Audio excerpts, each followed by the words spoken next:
Olá, bom dia. Tô aqui de novo, como todo dia. O anel que meu filho me deu de plástico. Para conversar sobre o universo da escrita, para simplificar, para a gente ver o quanto a escrita tá ao nosso lado. E nesse momento aí, na verdade, como a escrita serve como uma companheira, né? Como um alento aí, como esse mundo da escrita pode nos fazer companhia e nos auxiliar a passar por essa loucura toda aí que a gente tá começando a sentir cada vez mais perto, né? É engraçado porque eu sempre falei da escrita como esse algo próximo a nós, essa ferramenta potente aí de comunicação e de de autoexpressão e tal, e nesse momento eu acho que ela aparece aí com uma força com uma força muito grande, né? Da gente poder conversar sobre isso, da gente poder utilizar essa ferramenta nesses dias que se seguem. Hoje, exatamente, a conversa é sobre a escrita e a coletividade, como é que a gente pensa na escrita como algo que nos auxilia a nos pensarmos enquanto coletivo, nesse momento de isolamento social, que a gente tem que ficar dentro de casa cada vez mais, e ninguém sabe por quanto tempo. A gente tá numa fase, é o que todo mundo diz aí, né, talvez como um certo alento pra gente, numa fase boa, no sentido de que a gente tem as redes sociais, a gente tem a internet, a gente tem essa parte aí a nosso favor, né, que se não fosse esse momento, só Deus sabe. Oi, Daphne. E então a ideia hoje é a gente conversar sobre a questão da escrita e da coletividade, da escrita e do coletivo, né, como é que a escrita nesse momento que a gente tem que se isolar pode nos auxiliar a passar aí por esse momento sem que a gente pense que é uma ilha, né? Sem que a gente se dê conta de que a gente está inserido no coletivo. Então a ideia, são algumas ideias que eu vim conversar com vocês. Uma delas é a ideia de que a escrita ela é algo que é do nível aí pessoal, mas ela sempre é uma proposição para o outro, né? Ela é sempre uma proposição para o coletivo. Ninguém escreve para não ser lido. Mesmo quando a gente coloca... Oi, Sidney. Mesmo quando a gente escreve, sei lá, as nossas agendas, os nossos diários de quando a gente era adolescente, a ideia era que aquilo saísse da gente e chegasse ao outro, né? Eu falo sempre, nem que seja o outro da gente mesmo, né? Nem que a gente... Nossa, meu cabelo hoje tá estranho. Nem que a gente escreva para poder se ver sob um olhar outro de nós mesmos, né? Então a ideia é pensar um pouco como é que a escrita hoje consegue... Como é que a gente consegue se ver nessa ideia de coletivo na escrita, apesar de ser algo que normalmente a gente sempre coloca do nível pessoal, né? De algo que nos isola, né?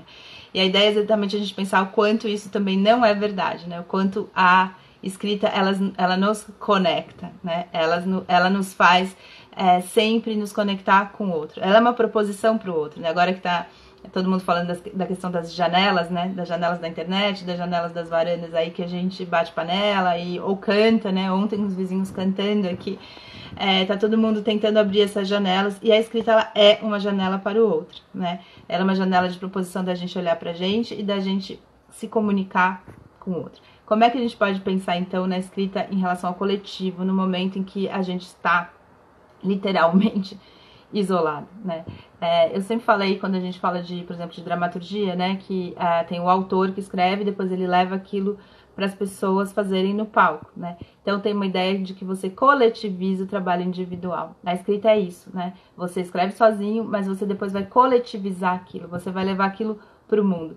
No teatro a gente faz isso de uma maneira ainda mais intensa, mais, digamos assim, palpável, porque você leva aquilo para ser feito pelos outros, mas de qualquer modo você vai coletivizar esse trabalho que é individual, né? Você vai ser uma espécie aí de farol, né? Você vai ser uma antena, você vai ser aquela pessoa que vai conseguir fazer proposições sobre o momento que se vive e colocar aquilo para os outros. Quando eu digo farol e antena, não é que você é melhor do que ninguém, mas a escrita vai fazer com que você consiga fazer isso, né? Não estamos literalmente isolados. Olha o que você está fazendo. Não é isso, né, Daphne? Mas é que a gente fica em casa, né? E aqui tem um filho pequeno de 9 anos, nós dois aqui, a coisa tá louca.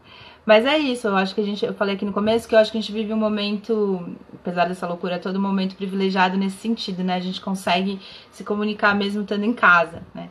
E aí isso é muito bacana de poder falar, mas de qualquer modo a gente atinge as pessoas que conseguem vir aqui. E a escrita não, né? A escrita, ela pode ser colocada aí para as pessoas lerem a hora que for, do jeito que for, né? E mais do que isso, eu acho, e é o que eu sempre falo aqui, é uma forma da gente poder pensar, da gente poder conversar, da gente poder se ver aí no mundo, né? O Sidney, que tá aqui também, é um super poeta. Acho que ele pode falar um pouco também como é que ele tá passando aí por esse momento, né? Como é que a gente consegue lidar com essa questão e como a escrita, ela pode ajudar a gente, na verdade, a se relacionar. Então, o que eu queria falar aqui hoje mais é essa característica que muitas vezes as pessoas que não trabalham com isso veem a escrita como algo individual, né? Como algo também tem aquilo, você vai ler um livro e você se isola do mundo, né? Eu lembro quando eu era adolescente que as pessoas adoravam falar isso, né? Mas você fica isolada lendo, não pode ler na mesa, não pode não sei o quê. E no fundo a escrita faz isso, né? Ela abre janelas de comunicação, janelas do mundo pra gente poder muito mais se comunicar do que ficar em si mesmado, né? Então a ideia é a gente pensar um pouco, levar em consideração que muitas vezes a gente não leva, de que a escrita é uma ferramenta de comunicação e de, digamos assim, uma possibilidade de se irmanar com os outros, muito mais do que algo que é do nível, digamos aí, individual. Pode parecer uma coisa estranha, porque muitas vezes a gente pensa isso, né? A pessoa que escreve, tem até essas falas que as pessoas têm, né? Numa torre de marfim, não sei o quê.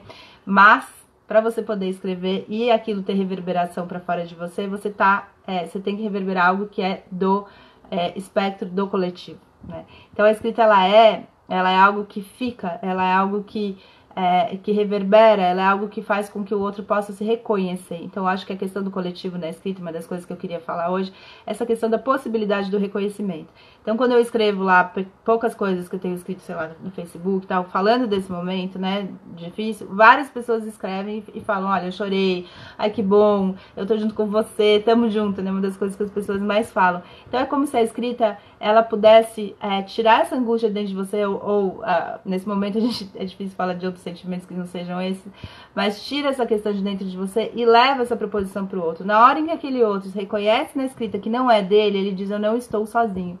Então, nesse sentido, a escrita, ela é algo muito mais do nível coletivo do que só individual. No momento em que você consegue fazer com que as pessoas se reconheçam naquilo que você escreve, ela pensa, não sou só eu que sinto isso. Então, é um grau de reconhecimento que faz com que você consiga, digamos, movimentar um coletivo, ainda que seja por meio de uma ferramenta que muitas vezes está sendo colocada num nível individual, né? É a mesma coisa quando eu falo muito aqui de ferramenta de escrita, né? Das ferramentas da escrita como uma ferramenta de comunicação, é como uma ferramenta mesmo, né? Você vai, sei lá, pegar uma pá, um machado aí, vai fazer uma casa, e aí aquele trabalho que pode ser individual, você levantando uma parede, ela vai fazer... É uma analogia bem óbvia, mas a gente trabalha bastante com analogias óbvias aqui, no sentido do óbvio ser familiar, né? Do óbvio ser bom, do óbvio ser aquilo que... Só aumentar aqui. Aquilo que a gente normalmente esquece, porque tá muito na nossa cara, né?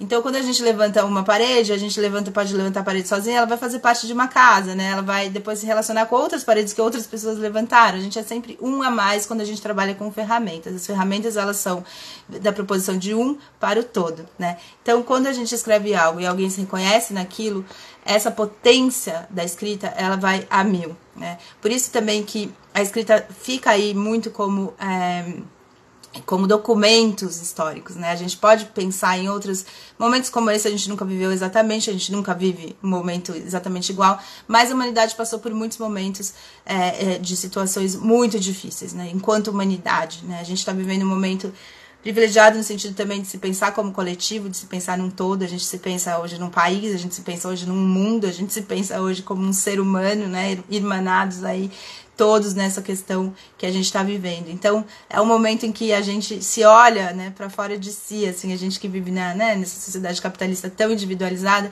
é um momento muito louco, porque apesar de ser um momento terrível, é um momento bonito no sentido de que a gente se vê como um todo, a gente se vê como um coletivo. E nesse sentido, a escrita reforça essa questão do coletivo, né?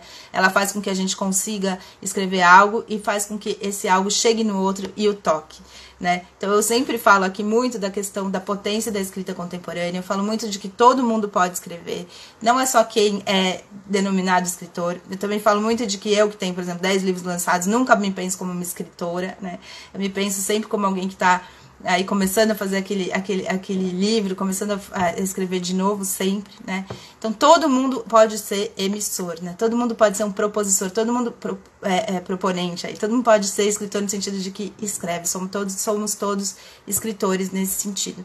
Então não é só, nesse momento eu acho que a escrita pode vir até como uma espécie de algo que ajuda as pessoas a passar por esse momento, né? Eu tava falando com a minha mãe agora, que o marido dela, enfim, precisa tomar remédio, tá todo mundo muito nervoso e tal. A escrita, ela vem como uma espécie de descompressão, né? O Rezende Sérgio, você pode participar, não precisa mandar isso, não sei porque aparece isso às vezes. É como uma espécie de descompressor, sabe? Que vai ajudar a gente a passar por este momento. E mais do que isso, a escrita nos faz mais humanos, né? A escrita nos faz pensar, ver que a gente é igual ao outro. Então, no momento em que eu escrevo algo e a pessoa diz chorei, a pessoa diz nossa, isso também está acontecendo comigo, não, isso ajuda a pessoa a passar por esse momento e nos coloca num coletivo, né? Então, eu acho que obrigado por essas pílulas diárias de acalanto. Ah, que fofo, eu adoro essa palavra acalanto, é super bonita, né? Tem uma música bonita com esse nome. Eu acho que a ideia é essa, né? Eu tô usando aqui essa possibilidade de falar também, mas a ideia é usar a escrita como essa potência que ela tem de mostrar que a gente não está sozinho, né? De que quando a gente escreve, a gente se irmana em algo, né? A gente consegue sair de si e criar um coletivo. Mostrar que os sentimentos que a gente está passando são comuns, né? Porque o que acontece quando a gente se isola? A gente se sente, né? Eu falo que aqui as coisas são bem óbvias, mas quando a gente se isola, a gente se sente isolado, né?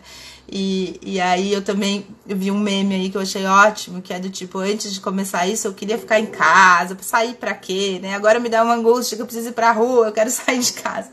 Então, é isso, né? São esses sentimentos, essas sensações que a escrita pode ajudar a gente a descomprimir, a tirar da gente e mostrar que mesmo no isolamento nós somos todos um só, né? Nós somos um coletivo. E aí eu já falei disso aqui também algumas vezes, quando a gente fala de texto datado, né, como se fosse ruim. E uma das coisas muito boas da escrita é que ela é datada, né? Ela é sempre uma proposição que vem de um momento histórico, ela tem, vem de um emissor que tem, né, todo um arcabouço social, político e histórico. Então, no momento em que a gente passa por isso, todos nós passamos por isso. Então, no momento em que eu escrevo isso, ela é datada, né? No sentido de que ela parte de um momento exato de vida meu e de quem tá comigo aqui, né? Então, esse reconhecimento, isso que muitas vezes a gente gosta de falar, né? Como se tudo que fosse determinado, tudo que fosse datado, tudo que tivesse a marca do seu tempo fosse ruim, né? Mas não é verdade, porque a escrita ela tem a sua materialidade, a gente já conversou sobre isso aqui bastante, né? A escrita ela tem um dado de memória, um dado de tempo, e isso faz com que ela cresça em vez de diminuí-la, como a gente gosta de falar, e aquilo é datado, como se fosse ruim. Não é verdade que é ruim, é bom, né? E é tão bom, quer dizer, ele tem tanto a marca do seu tempo que ele, às vezes, sobrevive ao seu tempo. Quanto mais a marca do tempo ele tem, quanto mais a gente consegue saber que aquilo foi feito naquele momento por aquela pessoa que tem aquela situação ali, mais ele sobrevive ao tempo. E isso é um paradoxo, né, da escrita. A escrita tem muitos paradoxos, assim como o ser humano, né? Como ela é algo tão humana, ela é a experiência, muitas vezes a gente perde isso de vista, ela é a experiência humana por excelência, né? Ela tá aí, né? É aquilo que fica depois de tanta coisa.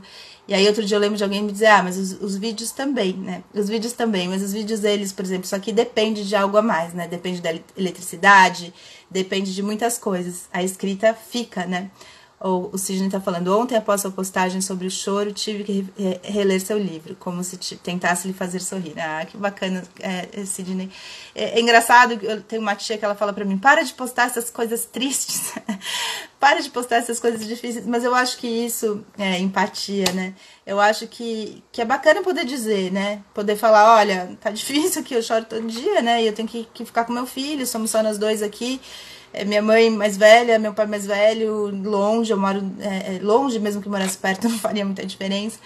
Então eu acho que é isso, acho que bacana isso que o Sidney falou, porque é isso, você poder também expor a sua porção de humanidade, né?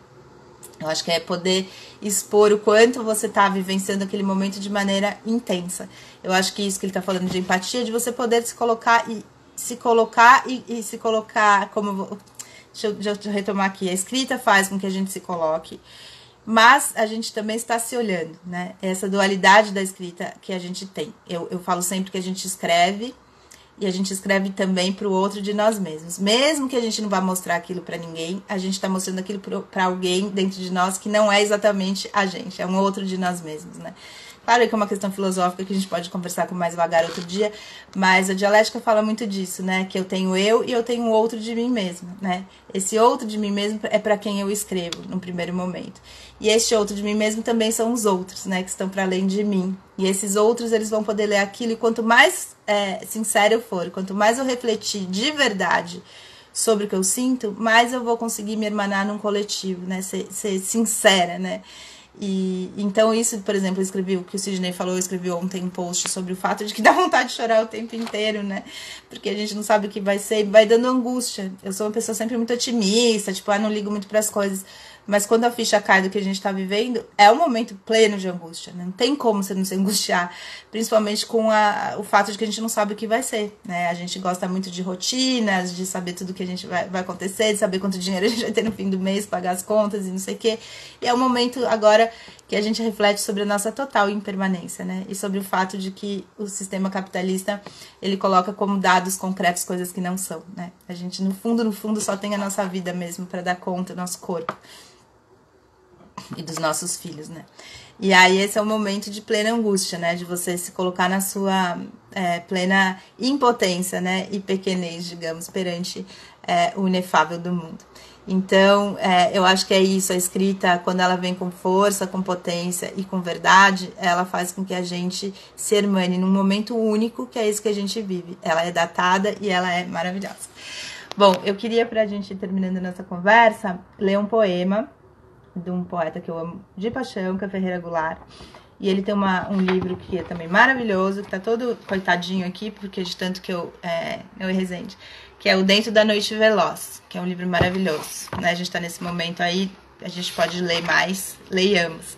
E o título não podia ser melhor, chama A Vida Bate. Ele é um pouquinho maior do que eu tenho lido por aqui, mas se vocês tiverem um pouquinho de paciência, é maravilhoso. Não se trata do poema, e sim do homem e sua vida. A mentida, a ferida, a consentida vida já ganha e já perdida e ganha outra vez. Não se trata do poema e sim da fome de vida. O sôfrego pulsar entre constelações e embrulhos, entre engulhos. Alguns viajam, vão a Nova York, a Santiago do Chile, não mais, né? Mas outros ficam mesmo na rua da alfândega, de trás de balcões e guichês. Todos te buscam, facho de vida escuro e claro, que é mais que a água na grama, que o banho do mar, que o beijo na boca, mais que a paixão na cama. Todos te buscam e só alguns te acham. Alguns te acham e te perdem. Outros te acham e não te reconhecem. E há os que se perdem por te achar. O destino, ó verdade, ó fome de vida. O amor é difícil, mas pode luzir em qualquer ponto da cidade. E estamos na cidade, sob as nuvens e entre as águas azuis. A cidade, vista do alto, ela é fabril e imaginária, se entrega inteira, como se estivesse pronta. Vista do alto, com seus bairros e ruas e avenidas, a cidade é o refúgio do homem. Pertence a todos e a ninguém. Mas vista de perto, revela o seu túrbido presente, sua carnadura de pânico, as pessoas que vão e vêm, que entram e saem, que passam sem rir, sem falar, entre apitos e gases. O escuro sangue urbano movido a juros. São pessoas que passam sem falar e estão cheias de vozes e ruínas. És Antônio? És Francisco? És Mariana? Onde escondeste o verde clarão dos dias? Onde escondeste a vida que em teu olhar se apaga, mal se acende? E passamos, carregados de flores sufocadas, mas dentro do coração, eu sei, a vida bate. Subterraneamente, a vida bate. Em Caracas, no Harlem, em Nova Delhi, sob as penas da lei, em teu pulso, a vida bate. Agora a última estrofe. E é essa clandestina esperança misturada ao sal do mar que me sustenta esta tarde, debruçada à janela do meu quarto em Ipanema, na América Latina. Meu Deus. Ele é maravilhoso. Então, eu acho que é um pouco disso que o Ferreira Goulart está falando aqui, né? Ele está falando dessa questão da escrita, da pulsão de vida que bate em todo mundo, mesmo quando a gente está isolado no nosso quartinho olhando. Ele tem mais sorte, eu olho para Raposo Tavares, ele olha para Ipanema. A gente ainda tem essa pulsão de vida, né? A gente tem esse ser humano aí dentro de nós. Ser humano, demasiadamente humano. Mas estamos todos irmanados nesse coletivo que é o mundo. Hoje o que eu tinha para falar um pouco sobre a escrita é isso. Agradeço a presença de vocês. Amanhã eu volto pra gente conversar às 11 da manhã. Sidney, grata eu também. Para conversar amanhã sobre o mundo da escrita. Vocês podem me falar de questões que vocês querem que eu traga aqui, tá bom? Todo dia às 11 da manhã eu tô por aqui. E a gente amanhã conversa de novo sobre o mundo da escrita, para simplificar e para mostrar como ele faz parte aí integralmente da nossa essência humana. Tá bom? A live fica salva por 24 horas nos stories, se vocês quiserem rever ou passar para alguém, tá por lá. Obrigadão, beijo, até amanhã.